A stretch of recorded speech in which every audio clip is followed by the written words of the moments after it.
The worst war of the world of war. Malak was the first Strider to become a Lord Clan Master without first achieving vast military merit. His ambition and charisma were so impressive that he rarely needed any other way to prove himself. Promising a campaign that would lead to universal domination, he was viewed as a bold new leader who would guide the Strider people to their rightful place. To most, he was the picturesque Strider champion, but to Dacheldor, he was everything the Strider culture despised. Malak's past was shrouded in shadow. No one knew where he had come from. He kept strange allies whose names were not listed in the great record books and created stories of his past that were clearly fabricated. Often he withheld the truth, concealing his ambition behind a righteous facade. These were, by Strider teachings, all indications of a wicked man, and not indications of a great Strider leader. Dacheldor worked tirelessly to expose Malak's faults, but the harder he tried, the more assassins showed up at his doorstep. Continuing his gruesome public executions, Dacheldor's fame increased among his people, and his stance on outside cultures gained more attention. This led only to more strife between Dacheldor and Malak, since his influence was seen as the biggest obstacle in Malak's path to universal conquest. Without a majority ruling from the Grand Council, Malak could not wage war with alien races, and Dacheldor's sway over the Strider population could affect the positions of those counselors, stopping Malak's plans forever. As a means to an end, Malak began assassinating any counselors who had grown sympathetic to Dacheldor's cause. Their replacements were thoroughly tested for loyalties and assassinated if found lacking. Malak forced a vote once Dacheldor was the only remaining sympathetic counselor, but lost in a unanimous vote against the war. With all the assassinations inside the government, the counselors believed problems at home required more immediate attention and the war would have to wait. Frustrated, Malak appeared before the Strider people and cryptically prognosticated the end of their race. 2 days later, he disappeared, leaving the Strider government full of newly appointed counselors and no Lord Clanmaster. Without enough experienced counselors to handle the loss of the Lord Clanmaster, the government fell apart and old feuds resurfaced. Before long, the houses were each at each other's throat, and the entire Strider Empire was in a state of civil war. Forced to return to the House of the Reaper, Dacheldor led his people in many skirmishes. His courage on the battlefield and the numerous victories of his house gained him the title Lord, and the respect of several neighboring houses. This was not enough to keep the House of the Reaper from being torn to the ground, however, and soon Lord Dacheldor needed to look for help in the unlikeliest of places. Having been an ambassador with the Galactic Federation, he had obtained connections with several key people in the Federation's High Council. Seeing no choice but to ask for aid, he met with the High Council and pleaded for its support in the Strider Civil War. The Council did not answer immediately, and he worried that Malak's old plans to attack the Federation could have eliminated his chances for a sympathetic view. Surprisingly, Malak's plans had the opposite effect, and the Council awarded Dacheldor full cooperation, seeing him as the only Strider who had fought on their side from the beginning. United with the Federation, Dacheldor and his people beat back the other Striders and reconstructed the House of the Reaper. After several large victories, Striders from around the worlds began to ally themselves with the combined forces of Dacheldor and the Federation. They knew now what he had been trying to tell them all along. The Federation was strong, and uniting the races would further strengthen them all. Striders did not have to dominate to maintain power, and partnerships were more beneficial than war.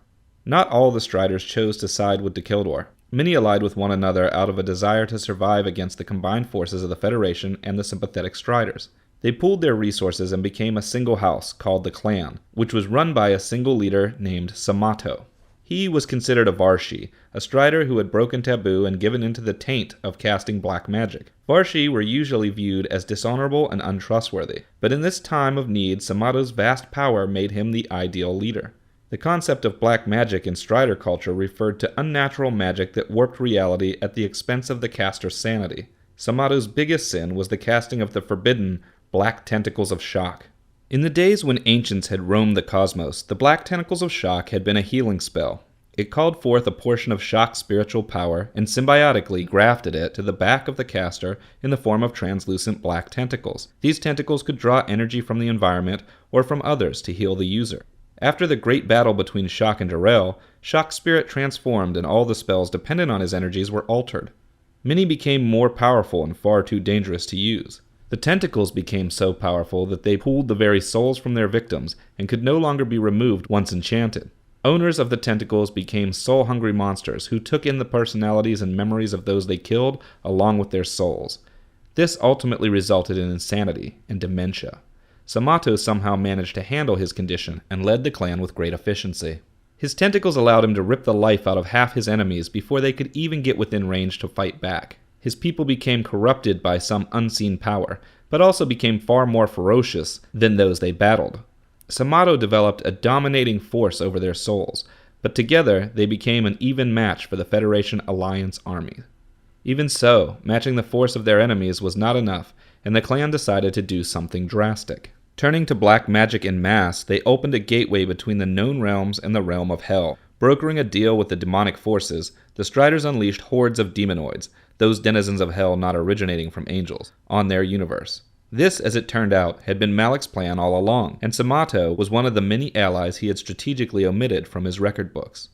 Once the demonoids were released, there was no longer any need for the clan. Samato left, taking his dark power with him, and the demonoids overran the Striders.